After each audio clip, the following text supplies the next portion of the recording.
to talk a bit about the new health and safety legislation. It became law about a month ago.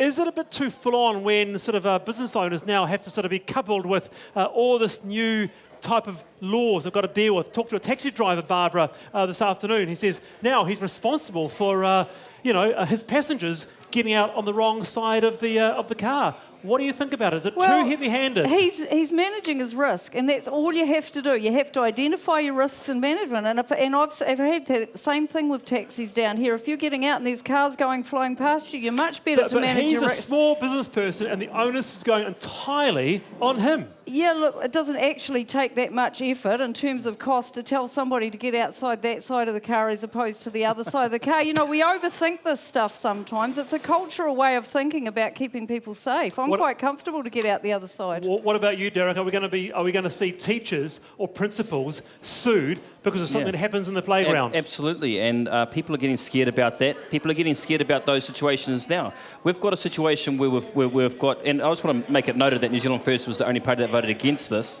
because of these unintended consequences. The intent's fine with it, makes the place safer, but what it's going to turn into is filling out paperwork, ticking boxes to save themselves, make sure they don't get in trouble, instead of making places safer. That's the problem. All right, okay. What do you make of what Derek... do you agree with what Derek says? Actually, elements of what Barbara said around, actually, sometimes these things are over-egged in terms of trying to put people off the idea of just managing risk, involving your workplace in health and safety management. We know that's the most successful way to reduce harm. And ultimately, this legislation was driven by Pike River, forestry deaths. I know that, but is it over the top? Bowling clubs having to sort of remove the coat hooks because it's health and safety. Because the bowling club has identified that they think those hooks are a problem. Well, I'm just saying. That's right. It's a slippery slope. Maybe we should ask Percival. I was over in the UK for about a few years ago, and they've got health and safety laws over there, and they've got to a situation where a nine-year-old can't blow up a bline. It's against the law for a 9-year-old to blow up a balloon. It's a slippery slope. All right. That's the way it's going to go. Can't climb trees. I tell you, our kids, and my kids are adults, they're way ahead of our parents. When they go out and they have Friday night drinks, they organise a driver and they manage their own risk and they do it way better. I mean, where I come from, plenty of places we don't have taxis, we have designated drivers. That's managing the risk. Is this what employers should be doing? Employees. It's everybody's responsibility in the business to look after each other. We want everyone to go home safe. That's fine, but it's about the unintended consequences. I mean, we've got a situation we've got a situation where if a couple own a farm, they're both workers, but they're also both bosses. If the husband dies in a rolling over in a crash at the farm, the wife or the widow now is being held responsible. That's the situation that we've got at the moment. Actually, big carve-outs in the health and safety legislation exist around agriculture, and that's actually what we had a problem with. We were exempting quite a dangerous part of the industry, and if anything, they should have been right at the centre. Well, let's talk about that. Dairy women are there. Why are the carve-outs in agriculture? Why are they so exempt? No, they're exempt from the, it was the under 20, if you've got under 20 people working for you. I mean, if a husband and wife are working together, they talk about that stuff. You don't need to have a designated person come in to help you do it. Should be liable. But they need to make sure the health and safety rules are actually adhered to. So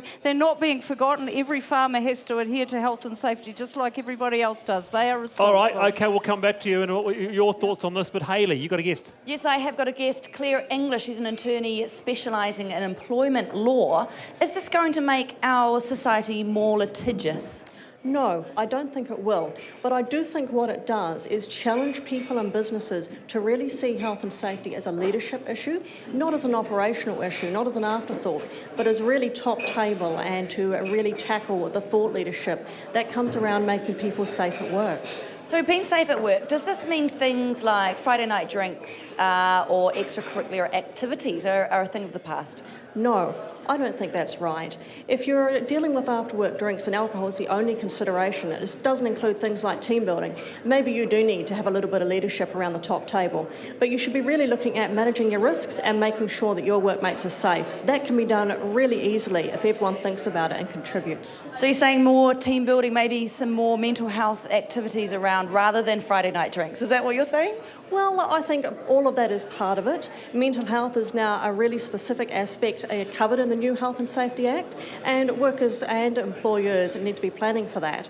But health and safety shouldn't prevent you from getting together with your workmates and having fun. Can I ask one more question?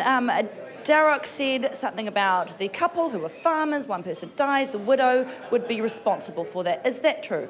I don't think that's quite right either.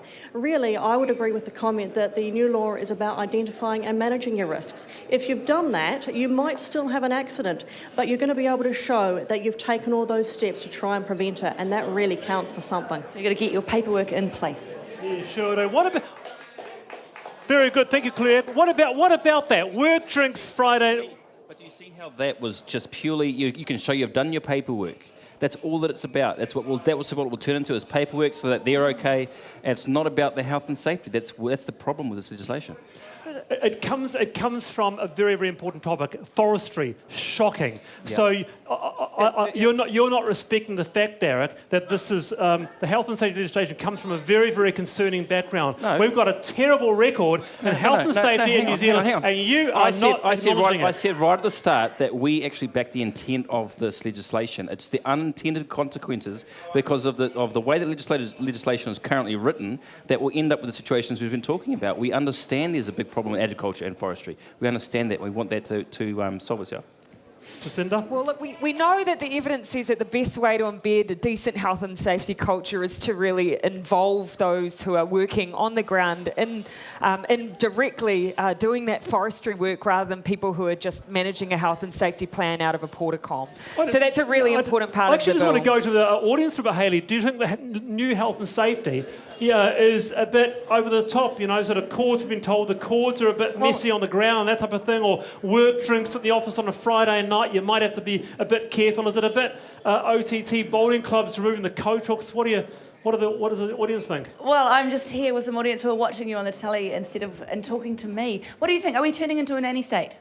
No, I think it is necessary. I think it's about managing them correctly and things, so they're not trying to put them, the new legislation just for after work drinks and stuff. It is about agriculture and things. And when you see, I sit opposite MB at work and office workers were just walking around on the roof the other day without ropes. So I suggest we probably need a reminder of health and safety. Yes, do we all just need to actually grow up? I saw some young people over here. I wanted to know what they thought about it. Do you think these health and safety laws are good for New Zealand?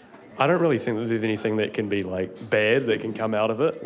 Sure, it's a little bit annoying at times, but it's all for the best. Exactly. People's lives are quite important, aren't they? That's exactly right. I mean, you've got to... I have people just laughing right now. Thanks. So, I don't know. We've got to think about it. I mean, theoretically, you would think that any improvements with health and safety laws would be great, beneficial, right? So what is the big problem? Because I have no idea what's going on. There you go. What's the big problem? Who is that guy? Who is that guy? And where'd you get your tweed? Where did you get your tweed jacket from, sir? I got it from my grandfather. Oh. So if he's watching, hi.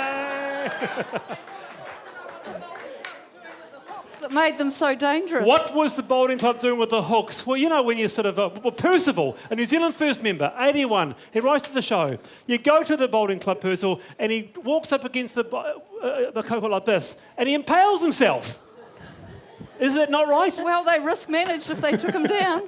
Hey, of course, Grant Robinson and Andrew Little, having a few beersies together by themselves. Will that be a craft beer? Craft beer. New Zealand. Will that be a thing of the past under our new health and safety, do you reckon, I doubt Jacinda? anyone in Labour would have voted for a bill that stopped the ability to have a beer after work. I mean, we are the party backed off the union movement. I mean, that would be crazy. No one's talking about that. That's not to say that you shouldn't make sure that if you are having drinks after work that no one's driving home. That's common sense. But it's just about managing that risk and just being sensible. It's common sense. It's common just using sense. common sense instead of these over-the-top situations. It's about the intent of the legislation.